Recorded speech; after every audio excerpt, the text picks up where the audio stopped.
And here we are again on a Monday Guitar Motivation. Today what I want to do is talk to you about how to better memorize songs and by some techniques that I use when I practice and memorize and things that I've been teaching over the years. So just if you can throw a chat in there, let me know if you're coming from YouTube or Facebook, say hello, that would be awesome, and we'll go ahead and get started. So today I'm not going to be needing a guitar. This is all going to be just a quick discussion that we're going to have and try and help you a little bit with this. Now, if you're a GuitarZoom member, you might have joined me last week when I was talking about this, but today what I'm going to do is just go public and we'll talk about this to everybody. So that's what we're going to do. Hello to, I can't even pronounce that. Ronald is here, Stanlin is here, Sergey is here. Awesome. Arnold, Phil, Dennis. Hey, everybody. Good. I'm glad you can hear me. Good morning to everybody. Brian is here. Good morning to you. Daywalker is here. Stine time. Yep. Jose is here. Hey, Jose. Mike, Kat, Miki, Amy, Ashray. Okay, awesome. Skid is here. And obviously, we've got almost 200 people already. So hello to everybody. Glad you're here. Hope you had a good weekend here in North Dakota. We actually had a really nice weekend, so we could get out and get some lawn stuff done. We got some painting done. We had a really good weekend. So anyway, so let's go ahead and get started. What I want to do is give you some tips today, if you didn't already hear, where we're going to be talking about some ideas on how to better memorize material. Sometimes you're memorizing a song, sometimes you're memorizing 30 songs, right? If you've tried out for a band or you've joined a band, sometimes you can have up to 50 songs that you're trying to memorize. So the first thing I want to do here is just discuss with you a couple of different things, and you may have heard me talk about these before, but some of you might not have, so that's what I want to do. So the first thing I want to do is explain to you, when I used to do a lot of private guitar lessons, and you get to know the student and you figure out where the student is in their guitar journey, chords or scales or technique, where they are and what it is that they're interested in. The first thing I try and explain to students is understanding the difference between what I refer to as ego songs, E-G-O, ego songs, and project songs.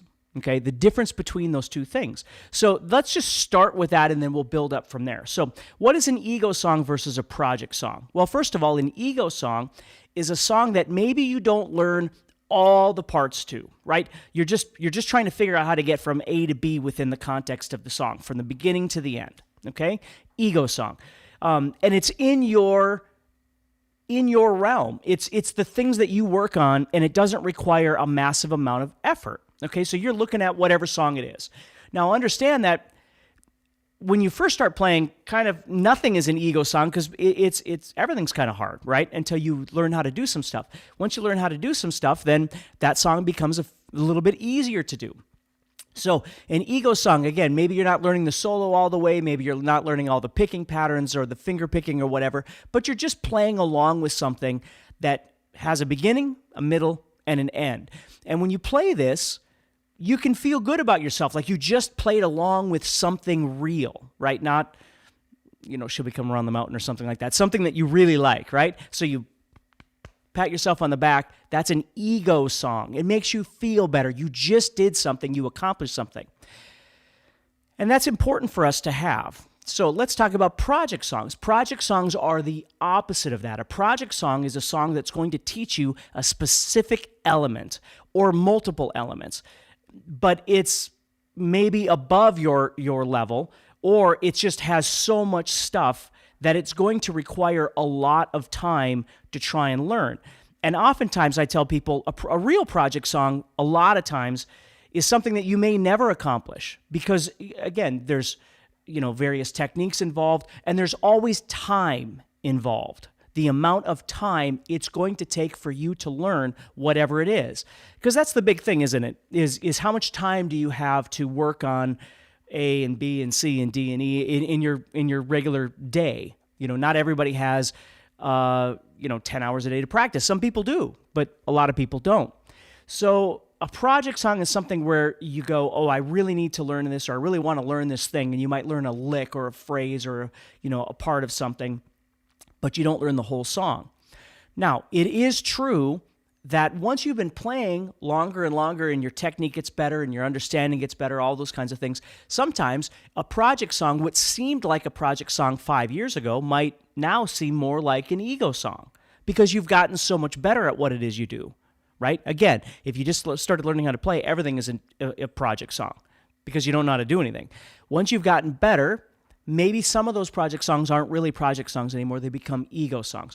So the first thing I want you to understand before we even get into our conversation here is understanding the difference, because a lot of times when I used to teach lessons, I would get certainly my overachievers, which was almost like always my metal players, where they would choose such hard songs all the time to learn, and then they'd never learn them all the way. And then they'd get frustrated with themselves and, feel like they couldn't play properly because they were always just choosing, 6, 7, 8 different songs that just require a massive amount of time and a level of technique that maybe they weren't quite at. Okay? And I'm not talking negative. I'm just saying this whole guitar journey, the thing you have to understand is to be honest with yourself. Where are you? And what is it that you need to get to the next level? If you're here and what you're trying to do is 10 steps up from where you are right now, maybe that's not the best thing to practice. Maybe it is. Maybe it's a project thing and it motivates you and it makes you want to practice.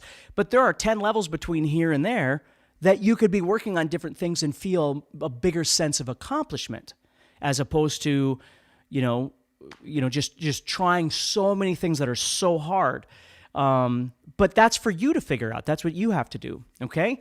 So that's the first thing, is understanding the difference between those two. Now, what I'm going to be talking about today in our discussion about memorization is something that would click in your mind as more of an ego song. So we're on the same wavelength. Again, it doesn't have to be super easy. It just has to be something that you can relate to what I'm going to talk about with you. Okay? So the most important thing is when you first start learning how to play something, you're going to memorize something that someone has asked you to memorize. You're going to play a show, or you're going to try out for a band, or Jeff says, so not everybody should be trying to learn Cliffs of Dover. Well, again, I'm not going to say everybody shouldn't be trying. What I'm saying is, because again, my job is never to tell you that you should or shouldn't do anything. What I'm just telling you is try and be careful with not choosing way too many things that make you feel like you're not getting anywhere because they are at a higher level than you might be ready for. To do 1 or 2 project songs is great. Like I always tell people, like a 5-to-1 ratio is probably good, or a 4-to-1 ratio. If you did maybe a 4 songs that you are learning as ego songs, and then 1 song that you're learning as a project song or something, maybe 4-to-1 is not a bad one. Okay? Something like that. So let's keep going. So now what we're going to do is we're going to take one of those ego songs, and we're going to start trying to figure it out. So here's the process that I always use, is if I'm going to learn something, oftentimes, and again, I've been doing this for a while, so it's a little bit easier, but oftentimes what I do is I'm going to start not by playing the song, but by just listening to the song. Let's say it's an ego song that isn't really one of my favorite songs. It's something that somebody else asked me to learn, or I'm learning for a band, and so I'm just not familiar with it, right? I didn't grow up listening to it. I'm just not familiar with it. So the first thing I need to do is I need to familiarize myself with that song. So instead of trying to play it right away, the first thing I need to do is I just need to listen to it. And when I listen to it, the first thing I do is I just start listening on a casual listener level, not a guitar player level, but just a casual listener level. So I can start listening to the song, kind of get used to what the intro sounds like. Here comes the verse, how we go into the chorus. Here comes a verse, here comes a chorus, here comes a bridge or an interlude, right? Whatever it might be. I start kind of figuring out, and I always call this, from a bird's eye view. I'm not looking close at the song. I'm just listening to it, trying to get used to the formula of the song, how the song goes, okay?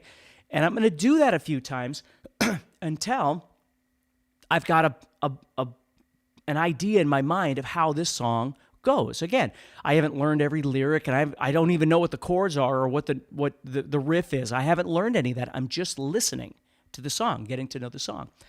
Once I get there, oftentimes what happens for me is I'm listening to it because I've learned a lot of songs in my life. A lot of times I can't shut the guitar player part off. So as I start listening, I start hearing chords or seeing a riff or whatever it might be. Now, I can't do this with every song, but it does happen a lot when I'm listening to something. I'll start kind of seeing things in my mind. Now, I don't know that those things are right. I might not be in the right key or something like that, but that does happen next after I've been listening to this song.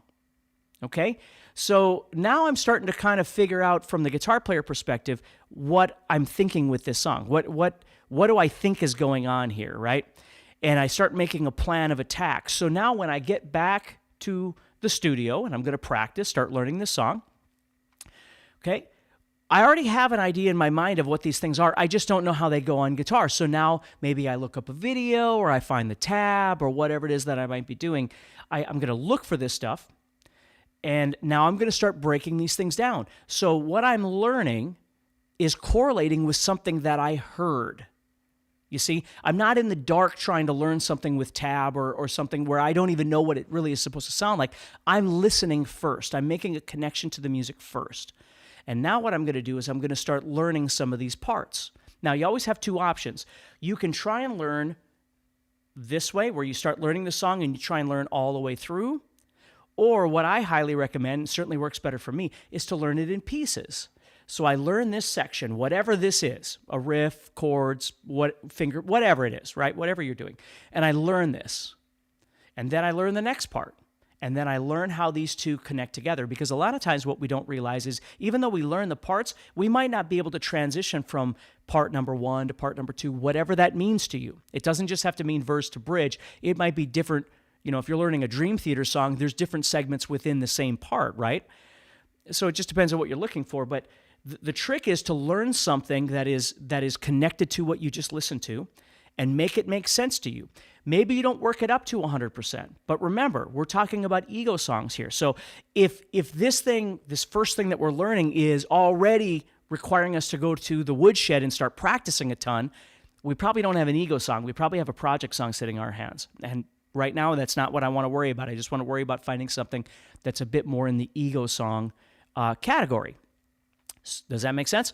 So as I'm learning this, I start trying to put this together, and I'm learning some of the parts, and I'm connecting them together. Okay? So now what I'm going to do is once I've started learning these things, and I've got a plan, and again, it's kind of an ego song, so I know it's something that I can kind of play, right? Maybe I don't know this riff, maybe I didn't learn this solo, that sort of thing, but I'm kind of getting a plan of my attack of this song, at least initially. Okay? So I start putting all that together. Then what I do is, again, because I spend a lot of time driving or flying or whatever to wherever it is I'm going, I spend a lot of time listening to the material that I'm working on for, you know, maybe it's a song I've been hired to play a solo on, or I'm playing rhythm on, or I'm filling in with a band, or whatever it might be. So now what I'm going to do is I'm going to go back and listen to that song again, but now I'm listening with guitar player ears. So now it's not just a casual thing. Now I'm trying to put together what I'm seeing in my head of what I practiced with what I was listening to, and they have to correlate with each other, okay? And this is where I get to the term clearing, okay? Clearing for me is when you learn something. Well, think of it this way. Clearing is like if you were to try and look outside a window, and you're trying to look outside, and the window is covered in mud and dirt, and you can't really see out there, or maybe it's raining super hard, right? And it kind of distorts when you're trying to see out and you can't really see. You can't see the neighbors. You can't see the trees in your yard, whatever, because it's raining so hard. Versus a nice sunny day and the window is completely clean and you're looking outside. That's clearing. So as I'm listening to this song, what clearing is, I'm not sure why my camera is going out of focus. I'll try and fix that afterwards. But clearing is as you're listening to that song, the next part that's coming up, because when I play songs, I'm not looking at the entire song sitting out in front of me like as one big thing before the song even starts. I think of it like driving a car. When I'm driving from where I am to the grocery store, right? In my mind, I haven't completely mapped out all the roads. I just know how to get there, and it's like second nature. So when I'm driving, I get to this stop sign, I stop and turn right, and then I turn left or whatever. I'm driving. I'm mapping through.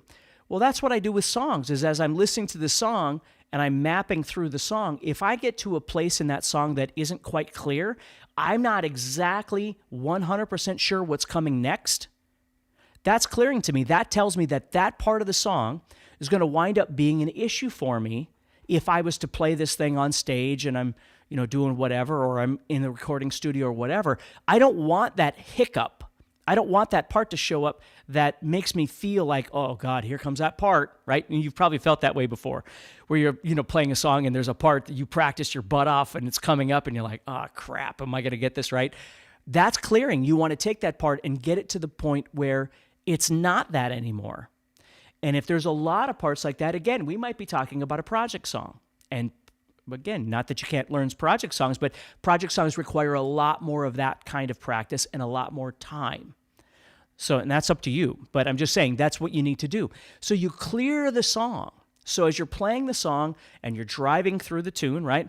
And all the parts are happening, you're playing this song, and each time it goes to a new section, whatever that is, you're prepared for that. Your mind is already ready to go. You can see the shapes or the chords or whatever's happening inside the song as you're playing. And that's how you memorize a song. Okay, that's how I memorize a song anyway. So there's a technical aspect of practice, which we didn't really go into, but obviously that's a daily routine for us as guitar players. But there's the memorization and the thought process of how to approach these songs that I think are really, really important for you. Where, what I've always tried to get students to understand is don't just grab the sheet music or the tab or whatever and then just set it up and start trying to play along in real time. I'm not saying you can't. You can do whatever you want. But what I'm saying is you're not retaining any of that information. So if it's something that you need for some reason to retain the information, whether it's because of practice, because of where you are in your playing, or whether it's just because it's a song you're going to play over and over and over in a band or whatever it might be, you want to make sure that you've retained that information. Where if you're just reading it, you're not retaining anything, right? So when you go back, you're going to need that sheet music again to play. So sometimes we can do that. Sometimes it's okay. Like if it's a song you're never going to do again and it's really easy and you can just read through it, that's okay. But if it's a song that requires some thought process on some level and you need to retain that information, that's where you'd want to try and think about ego versus project songs and think about clearing and see if that's something that you could use. Okay?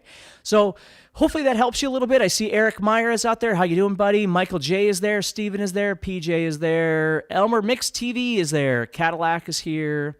Uma is here. Austin is here. Thank you, everybody. This is great. I'm so glad you're all here. So hopefully that helps you a little bit with understanding a way to approach your songs. Use that this week for your guitar motivation. Jeff says, I can play any rhythm. Let me pull that up here. See what he's got. I can play any rhythm in any song, but when I get to the solos, most songs turn into project songs. That really frustrates me. Well, and you're right. And something you might want to do, Jeff, is really sometimes the songs that we're learning and the solos that we're learning aren't necessarily lined up, right? Sometimes if we're learning solos, we might have to go to a song that we maybe don't want to learn, but it's an appropriate solo for this technique that we're talking about, this clearing and memorization thing. Or it's just lots of project stuff. That's the thing about trying to get really good at guitar is that, you practice your scales and your speed and your technique and sweeps and all these other things, and they're all great. But, and again, that's another topic for another day, but how much of all of that do you need to try and start making something happen with your life, with your musical life, right? I mean, because I've had students before where it's almost like they self-sabotage because they're always trying to learn things that are just way over the top. And I'm like, okay, there's nothing wrong with that. But if everything that you're doing is like that, you don't have anything to show or showcase to anybody because you just have little snippets of things and you can't play anything all the way through. That's why, like for me, I always try and encourage people, get into a band. It doesn't have to be, again, an elitist band and the best of whatever and a whatever. It might just be jamming. Like I know a lot of players that can play songs, but they can't improvise. Or vice versa. I know players that can noodle on things, but they don't have memorization skills. So you need to learn how to do both of these things for sure. You need to be able to jam along with other humans, but yet you need to be able to practice things that require memorization, different things like that. So if that kind of makes sense, that's what I wanted to talk about today. Hopefully that helps you a little bit. So I hope you have a wonderful week and stay positive, keep practicing, and hopefully this will help you, and I for sure will see you next Monday. And if you get a chance, subscribe to whatever channel you're on or head over to YouTube, subscribe to a channel. I would sure appreciate that. And you can always head over to guitarzoom.com and check out my membership, the guitar membership, all the stuff I've got there, things like that too. So I would really appreciate that. So take care, stay positive, and I'll talk to you